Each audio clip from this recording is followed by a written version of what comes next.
তুমি কোথা থেকে এসছো? স্যার আমি রানাঘাট নদিয়া থেকে এসেছি। রানাঘাট নদিয়া থেকে এসছো। তোমার ডিপ্লোমা হ্যাঁ করা স্যার, আছে না বিটেক করা আছে? ডিপ্লোমা করা আছে। ডিপ্লোমা করা আছে, কোন ইয়ার পাস আউট? 2013। 2013-তে ডিপ্লোমা পাস আউট করার পর এখন তারপর কি কি করলে? স্যার 2014 সালের জানুয়ারি থেকে স্যার আমি স্কিল টেকনিক্যাল পার্সন হিসেবে পঞ্চায়েতে কর্মরত। ওকে। আর স্যার আগে দুটো ইন্টারভিউ আমি ফেস করেছিলাম, হয়নি যাই হোক। মানে পিএসসি আগের দুটো ইন্টারভিউ আমি দিয়েছি। আর স্যার এসি ইন্টারভিউ দিয়েছি স্যার, ওটাতেও হয়নি। আচ্ছা, তুমি ফার্স্ট অপশন দিয়েছো ইরিগেশন অ্যান্ড ওয়াটারওয়ে ডিপার্টমেন্ট, তাই তো? হ্যাঁ স্যার, হ্যাঁ। Second option? Second option sir public works department. Third option? Third option sir public health engineer. Public health engineering department. আচ্ছা, তাহলে হ্যাঁ ইরিগেশন, পিডব্লিউডি আর পিএইচই এই তিনটে ফার্স্ট সেকেন্ড থার্ডে রেখেছো, তাই তো? স্যার, হ্যাঁ স্যার। তাহলে কোন ডিপার্টমেন্ট থেকে কোশ্চেন করবো? স্যার আমার স্যার সব ডিপার্টমেন্টটাই স্যার পড়া আছে। এবার স্যার যেখান থেকে তিনটেই মোটামুটি রেডি আছে, তাই ইরিগেশন। তো? হ্যাঁ স্যার, হ্যাঁ স্যার, ইরিগেশন তো স্যার ভালো করে। What are the difference between weather and climate? Sir climate বলতে টোটাল অ্যাটমসফিয়ারটার যে পজিশনটা আছে সেটাকে বোঝায়। আর ওয়েদার বলতে স্যার একটা পার্টিকুলার টাইমে কিরকম থাকছে, মানে রেনি ওয়েদার হতে পারে বা ড্রাই ওয়েদার হতে পারে, এরকম টাইপের। আর ক্লাইমেটটা বলতে ওয়েট ক্লাইমেট, ড্রাই ক্লাইমেট। ঠিক বললে? হ্যাঁ স্যার। ওয়েদার ক্লাইমেটের বাংলা কি? বাংলা টার্ম কি বলতে পারবেন? ওয়েদার মানে কি, ক্লাইমেট মানে কি বাংলাতে? না স্যার, এই মুহূর্তে মাথায় আসছে আচ্ছা, তুমি আমাকে বলো তো, এই ওয়েদার এন্ড ক্লাইমেট এই দুটো টার্ম না। পিএইচই তে বেশি ইম্পর্টেন্স না ইরিগেশন এন্ড ওয়াটার ডিপার্টমেন্টে বেশি ইম্পর্টেন্স, তোমার কি মনে হয়? কোনটার উপর স্যার বেশি ইফেক্ট পড়ে? Irrigation and waterways department. Irrigation and water ডিপার্টমেন্টে বেশি ইফেক্ট পড়বে, তাই তো? হ্যাঁ হ্যাঁ স্যার, হ্যাঁ স্যার, অবশ্যই। কি করে? স্যার কারণ ইরিগেশনের মেন কাজটাই স্যার আমাদের আর্টিফিশিয়ালি জলটা প্রোভাইড করা, মানে প্ল্যান্টের গ্রোথের জন্য হুম। ফার্মারের কাছে পৌঁছে যাবে। তো স্যার সেখানে যদি ক্লাইমেটটা যদি ওয়েট ক্লাইমেট থাকে সেক্ষেত্রে আমার ইভাপোরেশন হওয়ার চান্সটা কম হবে। আর যদি স্যার ড্রাই ক্লাইমেট থাকে সেক্ষেত্রে স্যার, বা সামার যদি হয় সেক্ষেত্রে স্যার ইভাপোরেশনটার লসটা বেশি হবে স্যার। আচ্ছা, মানে তাহলে ক্রপ সিজন বলতে তুমি কি বোঝো বলো? ক্রপ সিজন বলতে স্যার একটা পার্টিকুলার ক্রপের গোয়িং টু হারভেস্টিং যে টাইমটা, সেটাই স্যার ক্রপ সিজন বলা ক্রপ যেতে পারে। সিজন কি কি টাইপের হয়? স্যার ক্রপ সিজন স্যার রবি রবি সিজন হতে পারে, খারিফ সিজন হতে পারে। আর স্যার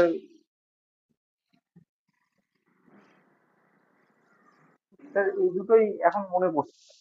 একটা রবি ক্রপ আর একটা খারিফ ক্রপের এক্সাম্পল দাও। স্যার রবি ক্রপ স্যার হুইট হতে পারে। আর আচ্ছা, খারিফ ক্রপ স্যার প্যাডি হতে পারে। রাইস কি টাইপের ক্রপ? স্যার রাইস প্যাডি একই জিনিস স্যার, এটা খারিফ ক্রপ। সুগার কেন? সুগার কেন স্যার অ্যাকচুয়ালি এটাকে স্যার পেরিনিয়াল ক্রপ বলা যেতে পারে, কারণ সারা বছর ধরেই স্যার মানে এই চাষটা হয় স্যার। মানে এটা সারা বছর ধরেই ওটাই করতে হয়। আচ্ছা, নেভিগেশন টার্মটার সঙ্গে তুমি পরিচিত আছো? Navigation, what is navigation? Sir নেভিগেশনটা অ্যাকচুয়ালি বাংলা অর্থ স্যার নাব্যতা। মানে ডেপটা যত বাড়বে আমার, মানে জল পরিবহনটা তত সুবিধা হবে স্যার। নেভিগেশন মানে স্যার এটাই আমি জানি যত। ক্যাচমেন্ট এরিয়া আর কমন এরিয়ার মধ্যে কি পার্থক্য? স্যার কমান্ড এরিয়া বলতে স্যার যেখানে স্যার চাষটা হচ্ছে সেটা, মানে চাষটা হচ্ছে বা হচ্ছে না, দুটোকেই কমান্ড এরিয়া বলা যেতে পারে। যে এখানে চাষ হচ্ছে সেটা স্যার কালচারেবল কমান্ড এরিয়া, আর যেটা চাষ হচ্ছে না সেটা স্যার আনকালচারেবল কমান্ড এরিয়া। আর স্যার ক্যাচমেন্ট এরিয়াটা স্যার টোটাল এরিয়া যেখান থেকে রেনফলের যে ওয়াটারটা আসছে সেটা একটা নির্দিষ্ট আউটফলে বা কোনো রিভারে গিয়ে মিশছে, সেটাই স্যার টোটাল এরিয়াটাই স্যার ক্যাচমেন্ট এরিয়া, মানে ওই রিভারের ক্ষেত্রে সেই এরিয়াটা ক্যাচমেন্ট। টাইম অফ কনসেন্ট্রেশন জিনিসটা কি? টাইম অফ কনসেন্ট্রেশন বলতে স্যার ইনলেট থেকে আউটলেট অব্দি যেতে কোনো একটা ওয়াটার পার্টিকেলের যে টাইমটা লাগে সেটাই স্যার টাইম অফ কনসেন্ট্রেশন। আচ্ছা, তুমি এখন জব করছো as a still technical person, Purba Bardhaman, তাই তো? হ্যাঁ স্যার, হ্যাঁ ওখানে কি কাজ করতে হয়? স্যার। এখানে কাজ স্যার এস্টিমেটিং করি, ড্রয়িং করি, মেজারমেন্ট করি, বিলিং করি, এমবি বুক লিখতে হয়। মেজারমেন্ট বুকের সাইজ কত? মেজারমেন্ট বুকের size sir 114 mm by 184 mm। কটা পেজ থাকে? স্যার এটা বিভিন্ন রকম হতে পারে, মানে আমরা ছোটটা ইউজ করি 26টা পেজের, আর বড়টা 200টা পেজের হয়। আচ্ছা। আচ্ছা, তোমার কোন সাবজেক্ট পড়তে ভালো লাগে তাহলে? তুমি first option irrigation and water দিয়েছো, মানে ইরিগেশন সাবজেক্ট তো পড়তে ভালোই লাগে তোমার, তাই তো?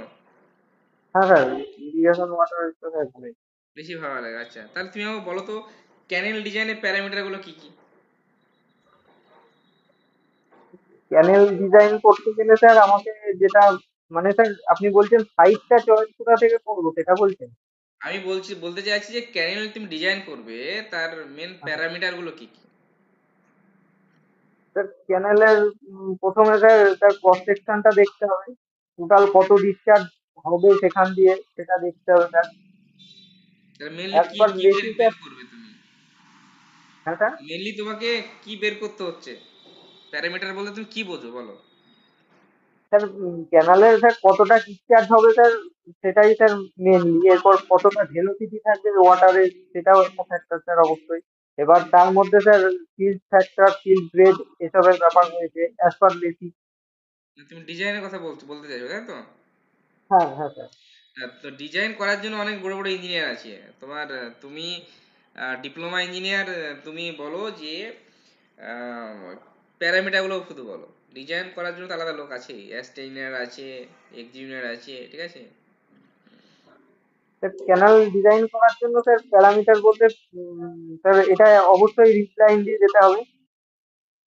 আর স্যার এটা অবশ্যই মানে ট্রিবিউটারিটা যতটা পারা আচ্ছা, যায় মানে ক্যানেল এড়িয়ে চলতে ডিজাইনের হবে। ক্ষেত্রে ডেল্টা ডিউটি কি কোনো ইফেক্ট পড়ে? হ্যাঁ স্যার, অবশ্যই করে। কিরকম ভাবে পড়ে? স্যার অ্যাকচুয়ালি পুরোটাই স্যার বেস পিরিয়ডের উপর নির্ভর করে। হুম। এবার এবার যদি স্যার আমার যে পরিমাণ, মানে একটা পার্টিকুলার ক্রপকে যত পরিমাণ বেস পিরিয়ডে যত পরিমাণ জল দিতে হবে, সেটা স্যার মানে অ্যাকচুয়ালি এটা একটা রিলেশন আছে ডেল্টা ডিএসি আর বেস পিরিয়ড। কি এবার রিলেশন আছে? ডেল্টা ইন মিটার যদি হয় সেক্ষেত্রে 8 point, delta equal to 8.64 b by d. ডিটা হচ্ছে ডে তে হবে, এটা বেস পিরিয়ড। আর ডিটা হচ্ছে ডিউটি, এটা হেক্টর পার কিলোমিটার হবে। ইউনিট চেঞ্জ করলে কি ফর্মুলাটা চেঞ্জ হয়? হ্যাঁ স্যার, যদি সেটা ডেল্টাটা যদি সেন্টিমিটারে করে দিই স্যার সেক্ষেত্রে 864 বি বাই ডি হবে। তোমাকে আমি যেতে বললাম কলকাতা, তুমি চলে যাচ্ছ বজবজ। আমি তোমাকে বলতে চাইছি যে মেন প্যারামিটার গুলো বলো। তোমাকে আমি ফর্মুলা জিজ্ঞেস করিনি, তুমি আমাকে মেন বলো যে প্যারামিটার গুলো কি তুমি জানো, বলো। না স্যার, এই মুহূর্তে আমি বুঝতে পারছি না প্যারামিটার, মানে বুঝতে পারছো না, তাই তো? প্যারামিটার। না স্যার। আচ্ছা, একটা ক্যানেলের ক্ষেত্রে তোমার হ্যাঁ স্যার। প্রাইমারি ফ্যাক্টর গুলো কি কি তাহলে? ডিজাইন করবে তার প্রাইমারি ফ্যাক্টর গুলো কি কি হতে পারে? হুম? ক্যানাল ডিজাইন করতে গেলে স্যার প্রাইমারি ফ্যাক্টর গুলো স্যার আমাকে প্রথমে রিপ লাইন দিয়ে ক্যানেলটাকে নিয়ে যেতে হবে ফার্স্ট, আচ্ছা, যাতে তুমি আমি স্যার। সেটাও ছাড়ো, তুমি আমাকে বলো, তুমি ক্যানেলের ভেলোসিটি বের করবে, কি দিয়ে বের করবে? কি করে ভেলোসিটি বের করবে? স্যার লেসির ফর্মুলা আছে স্যার একটা, আর একটা কিনেরির ফর্মুলা আছে। কি এবার স্যার ফর্মুলা আছে? লেসির ফর্মুলাটা হচ্ছে velocity equal to q square by 140 × 10⁻⁶। কিউটা স্যার এখানে ডিসচার্জ, এফটা হচ্ছে স্যার ফিল্ড ফ্যাক্টর। হুম। আর যদি স্যার অ্যাজ পার কেনেডি দেখি সেক্ষেত্রে sir zero velocity equal to 0.55 m d to the power 0.64। এমটা স্যার এখানে ক্রিটিক্যাল ভেলোসিটি রেশিও, আর বিটা আছে চেক। লেসি শিল্ড ফ্যাক্টর কি বলো তো? শিল্ড ফ্যাক্টর ফর্মুলা বলো। স্যার লেসিস ফিল factor 1.76 root over d mm, মানে ডায়ামিটার অফ পার্টিকেল মিলিমিটারে। 1.76 রুট ওভার ডি এমএম, তাই তো? এমএম। ওকে। আচ্ছা, ঠিক আছে। তুমি আমাকে বলো যে তোমাকে ধরো একটা পাইপ, ফ্লো ইন পাইপ, ঠিক আছে, পড়েছো তো, হ্যাঁ কোন স্যার। চ্যানেলে পড়েছো, ঠিক আছে? হ্যাঁ তুমি স্যার। আমাকে বলো, তুমি ইরিগেশন পিএইচই ডিপার্টমেন্ট 3 নম্বর অপশন আছে তোমার। তুমি আমাকে বলো যে একটা পাইপের তুমি ফ্লো বের করবে, মানে ডিসচার্জ বের করবে, আর তুমি ভেলোসিটি মেজার করবে। এই দুটো হুম, পারপাসে তোমাকে হুম, দেয়া হলো পিটর টিউব কারেন্ট মিটার আর ওরিফিস মিটার হুম। Venturi meter. কোনটা দিয়ে তুমি ডিসচার্জ বের করবে আর কোনটা দিয়ে স্যার তুমি ভেলোসিটি বের করবে, বলো? ভেন্টুরি মিটার দিয়ে স্যার ডিসচার্জ বের করবো, আর কারেন্ট মিটার দিয়ে স্যার ভেলোসিটি বের করতে হবে। আর ওরিফিস মিটার দিয়ে কি করবে? স্যার এক্সাক্ট এখন মনে পড়ছে না স্যার, পড়েছি কিন্তু স্যার এখন মনে পড়ছে না। কারেন্ট মিটার দিয়ে? কারেন্ট মিটার দিয়ে স্যার ভেলোসিটি। কারেন্ট মিটার দিয়ে তুমি ভেলোসিটি বের করবে, তাই তো? হ্যাঁ স্যার। আচ্ছা, তুমি পিডব্লিউডি সেকেন্ড অপশন দিয়েছো, তাই তো? হ্যাঁ স্যার। আচ্ছা, তুমি আমাকে বলো তো, বিশেষ করে যে বাল্কিং অফ স্যান্ড বলতে তুমি কি বোঝো? Bulking of sand. স্যার যদি স্যার একটা ওভেন ড্রাইড স্যান্ডে যদি sir certain percentage of moisture মানে দেওয়া হয় তাকে বা মেশানো হয়, সেক্ষেত্রে স্যার তার ভলিউমটা ইনক্রিজ করে।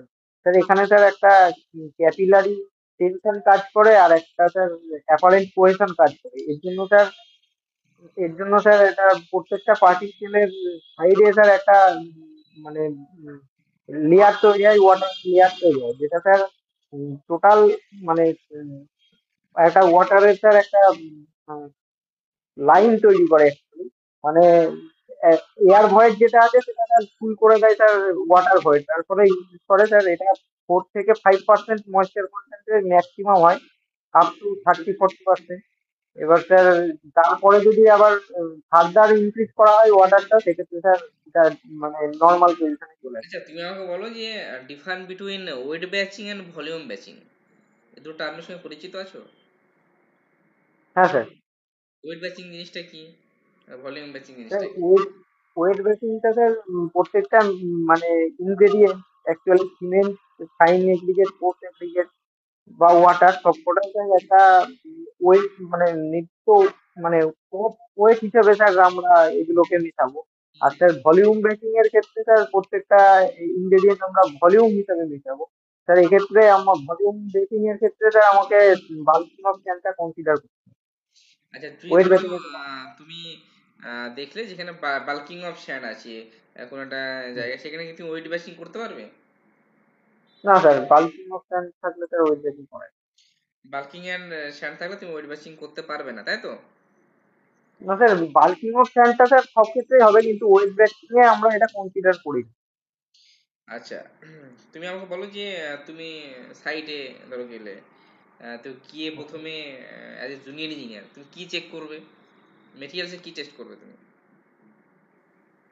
মানে আচ্ছা, মেটেরিয়ালসে স্যার প্রথমে আমি যদি স্যান্ড দেখি, সিমেন্ট দেখি স্যার, সিমেন্টের ক্ষেত্রে স্যার আমি দেখবো যে কত গ্রেডের সিমেন্ট, সেটা ব্যাগে লেখা থাকবে। না, ধরো স্যার কংক্রিটের সিমেন্টে। কংক্রিটের কাজ হচ্ছে, হ্যাঁ সেটা স্যার। বিল্ডিং হতে পারে বা কোনো কালভার্টের স্ল্যাব হতে পারে। হুম, তো সেখানে তুমি হুম, সাইডে গেছো, দিয়ে গিয়ে তুমি মেটেরিয়ালসের প্রথমে কি চেক করবে কাজ শুরু হওয়ার আগে? স্যার মেটেরিয়ালসটা স্যার মানে সিমেন্টটা স্যার, সিমেন্ট বা স্যান্ডটা স্যার লাম্প ফ্রি আছে নাকি দেখতে হবে স্যার। আর অ্যাকচুয়ালি মানে স্যাচুরেটেড সারফেস ড্রাই কন্ডিশনে এগ্রিগেট গুলো আছে নাকি, পোস্ট এগ্রিগেট গুলো আছে নাকি দেখতে হবে। ডাস্ট ফ্রি আছে নাকি দেখবো স্যার। আচ্ছা, তুমি আমাকে বলো এগ্রিগেটের কংক্রিট করতে গেলে এগ্রিগেটের সাইজ কত কত হতে হয়?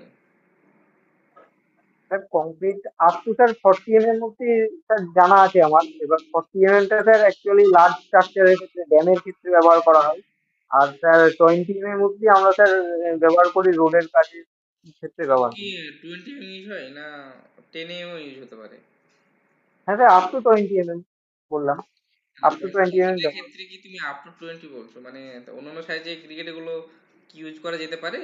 তোমার 13.2 হ্যাঁ ইউজ স্যার করতে পারবে? অবশ্যই।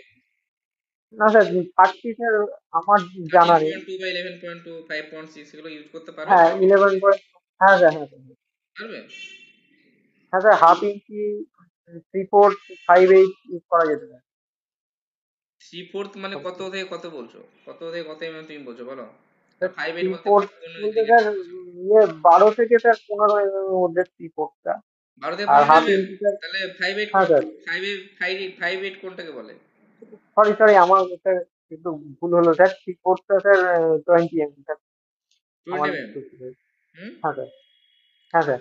আচ্ছা, তুমি সাপোজ এগ্রিগেটে কি টেস্ট করবে? তুমি সাইডে ধরে গেলে এগ্রিগেটে কি টেস্ট করবে?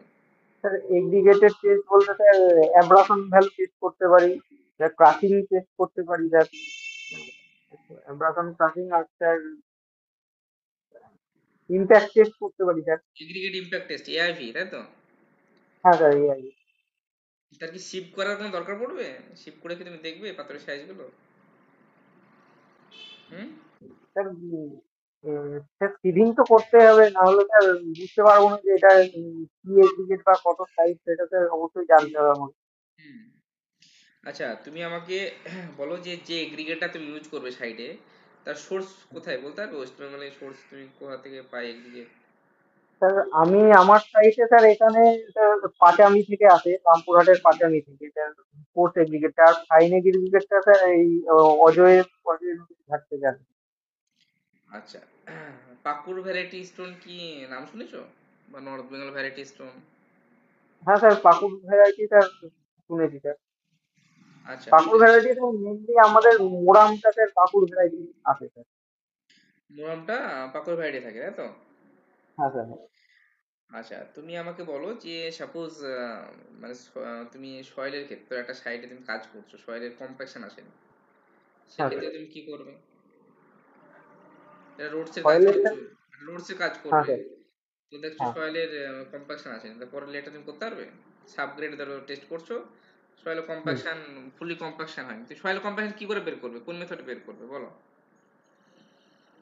স্যার স্ট্যান্ডার্ড প্রক্টর টেস্ট করা যেতে পারে স্যার। স্ট্যান্ডার্ড প্রক্টর টেস্টে তুমি কম্প্যাকশন বের করো? আচ্ছা, ভেরি গুড। তুমি আমাকে বলো যে যদি কম্প্যাকশন বের করো, সয়েলের, তো স্ট্যান্ডার্ড প্রক্টর টেস্টে জেনারেলি কত আসে? মানে মোটামুটি কম্প্যাকশন যদি করো তুমি, সাপোজ সাপোজ তুমি জিএসপি বা ডাব্লিউএম লেয়ারে তো কম্প্যাকশন বের করবে, হুম। তুমি সেক্ষেত্রে তার ডেনসিটি কত আসতে পারে মনে আছে? বলতে পারবে? না স্যার। না স্যার। পারবে না, তাই তো?